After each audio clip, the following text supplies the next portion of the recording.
এই যে কদিন দুপুরের মেনুটা দেখানো হয়নি, আচ্ছা ঝামেলার জন্য। হ্যাঁ তাহলে রান্না হয়ে গেছে? হ্যাঁ রান্না হয়ে গেছে। তাহলে বন্ধুদের সঙ্গে দুপুরের মেনুটা শেয়ার করো। আচ্ছা বেশ করে দিই তাহলে। হ্যাঁ আচ্ছা দেখাই। এই দুদিন তো শেয়ার করা হয়নি। শেয়ার করা হয়নি, শরীরটা ভালো ছিল না, হ্যাঁ একটু কাজও ছিল। আমার শরীরটা ভালো ছিল না, শরীরটা ভালো ছিল না। আজকে দুজনেই বাড়িতে আছে। নাতিরও ছুটি, নাতনিরও ছুটি, শরীর খারাপ সব, ঠান্ডা লেগেছে। এই যে ভাত করেছি, গরম গরম ধোয়া ওটা সাদা ভাত। তারপরে করেছি এই যে আলু সিদ্ধ,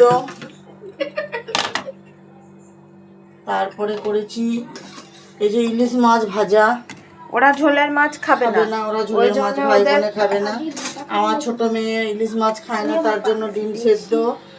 তারপরে করেছি এখানে এই যে চাল কুমড়োর তরকারি, ইলিশ মাছের মাথা দিয়ে। এই তরকারিটা খেতে খুব সুন্দর হয়, মায়ের হাতে নাকি ভালো হয়। আর এখানে সেদ্ধ ডাল করেছি কলাইয়ের, সবাই খুব ভালোবাসে আমাদের।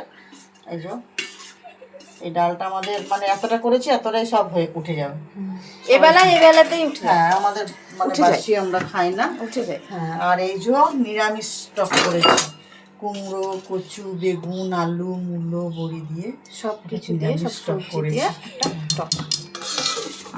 আর একটা ভালো জিনিস দেখাই বন্ধুদের, যেটা হচ্ছে ইলিশ মাছ ভাপা। এটা খুলতে পারছি না, এটা গরম থাকলে ভালো লাগে তো। এটা হচ্ছে এই যে ইলিশ মাছ ভাপা, ইলিশ ভাপ, ইলিশ ভাপা। কালকে নিয়েছিলাম, কালকে হয়েছে। আচ্ছা এই যে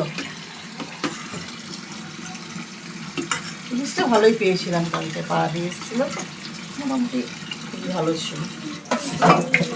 কেমন লাগলো বন্ধুরা জানাবেন। জানাবেন।